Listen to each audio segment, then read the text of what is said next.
All right, so let's get right into it. We're always talking about this massive collision of two completely different universes. You've got the permissionless, anything-goes spirit of DeFi on one side, and then the super-regulated, rule-heavy world of traditional finance on the other. And right in the middle of that collision, you have the security token. It's supposed to be the ultimate bridge between them. But that bridge has to be built on a very specific kind of foundation, and that's exactly what we're digging into today, ERC 1400. Which of course brings us to the big question, the one that security tokens were literally invented to answer. Is it even possible for a piece of code, a token that lives on a decentralized blockchain, to actually follow all the complex, demanding rules of a regulator like the SEC? Well, the answer is yes, but it means you have to totally rethink what a token is and what it can do. Okay, so how did we even get here? To get that, we need to look at why we even needed a specialized regulated token standard in the first place. I mean, think back to the ICO boom of 2017. It was the absolute Wild West. Projects were raising millions of dollars with not much more than a white paper and a dream. So, naturally, regulators stepped in and they made it crystal clear. If an asset looks like a security, acts like a security, and smells like a security, well, it's going to be regulated like one.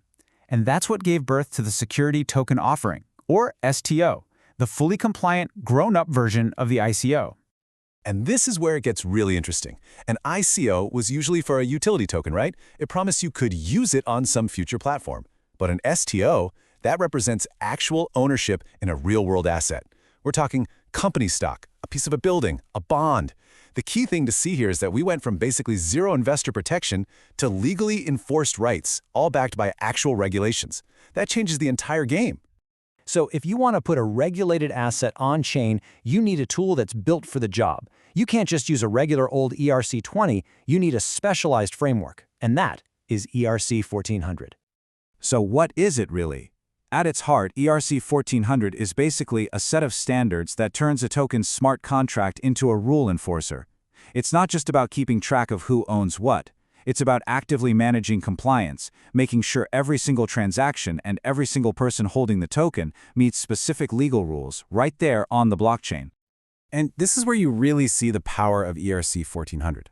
On-chain identity means the token itself knows who's allowed to hold it, like only accredited investors. Transfer restrictions can do things like enforce lockup periods or stop sales to people in certain countries. It can even point to off-chain legal documents. And then there's forced transfers. Yeah, I know, it sounds totally against the crypto ethos, right? But it's absolutely essential for regulatory compliance. It gives an issuer the power to act on a court order to freeze or move assets if they have to. So yeah, the best way to wrap your head around this is to think of it like this.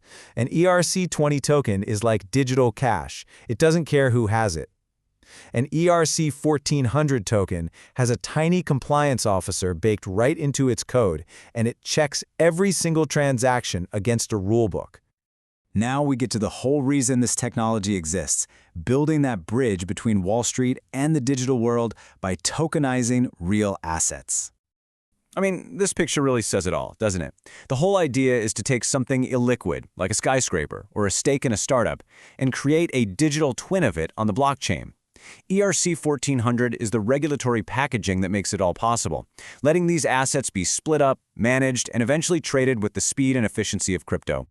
And the potential applications here? They're just huge.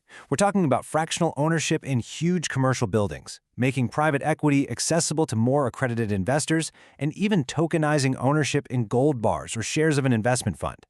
The main goal in almost every case is to bring liquidity to markets that have been stuck in the slow lane for decades. Okay, so we've built this amazing bridge. We're bringing all these traditional assets on chain, and then bam, we hit a wall, a big one. And that wall is the deep fundamental conflict between these regulated tokens and the permissionless world of DeFi. This right here, this is the absolute core of the problem. DeFi, as we know it, runs on permissionless ERC-20s. Anyone can trade them, anyone can add them to a liquidity pool, but ERC 1400 tokens are permissioned. That's their whole point. They live under securities law, not just code is law. And that creates a massive architectural clash. They just don't speak the same language. And look, this isn't just some made-up problem. This is why that conflict is so real. As SIFMA, a major voice for the financial markets, points out, you can't just throw away decades of securities law that were built to protect investors and keep markets fair. Rules like KYC and AML, they're not optional for regulators. They have to be enforced. Which, of course, brings us to the million-dollar question for anyone in DeFi. The question you're probably asking: can I take my security token and put it to work? Can I lend it on Aave, or provide liquidity on Uniswap, or farm yield with it like I do with everything else? And the short answer is nope. Not in the way you're used to anyway. Just think about it for a second. How can a permissionless protocol like Aave possibly check if the wallet borrowing your security token is on the approved whitelist? It can't. The smart contracts were never built for that. That little compliance officer inside the ERC 1400 token would just see an unknown address and slam the brakes on the transaction. So, where does all this leave us? Are these tokens just a niche experiment, or are they the actual future of finance? Let's get to the verdict. So, to answer one of the original questions, are you likely to run into these tokens? Well, you're not seeing them on every DEX just yet, but the market for tokenizing real-world assets is absolutely growing as big institutions start to get their heads around the tech.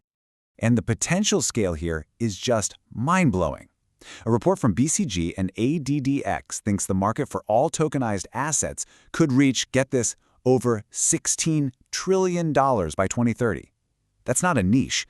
That's a huge piece of the entire global financial system potentially moving on-chain. But, and this is a huge but, there's a massive problem. As analysis from places like FinLaw points out, the #1 issue for security token investors right now is the total lack of a secondary market. It's great that you can buy the token in an offering, but what do you do with it then? If you can't trade it on a liquid open market, the biggest advantage of tokenization is just gone. So what's the path forward? Well, the problem's clear. Security tokens are locked out of normal DeFi. So the solution people are working on is building a totally parallel ecosystem. Think permission DEXs, regulated lending protocols, all designed from the ground up to be compliant. This is the new emerging world of Reg DeFi. And that leaves us with the ultimate question for the future of all this. Is mainstream DeFi going to find some way to bend and incorporate the rules of traditional finance, or are we going to end up with two completely separate universes? The permissionless DeFi we know and love for crypto-native assets, and a whole separate walled garden of Reg DeFi for tokenized securities. The answer to that is probably going to define the next decade of finance.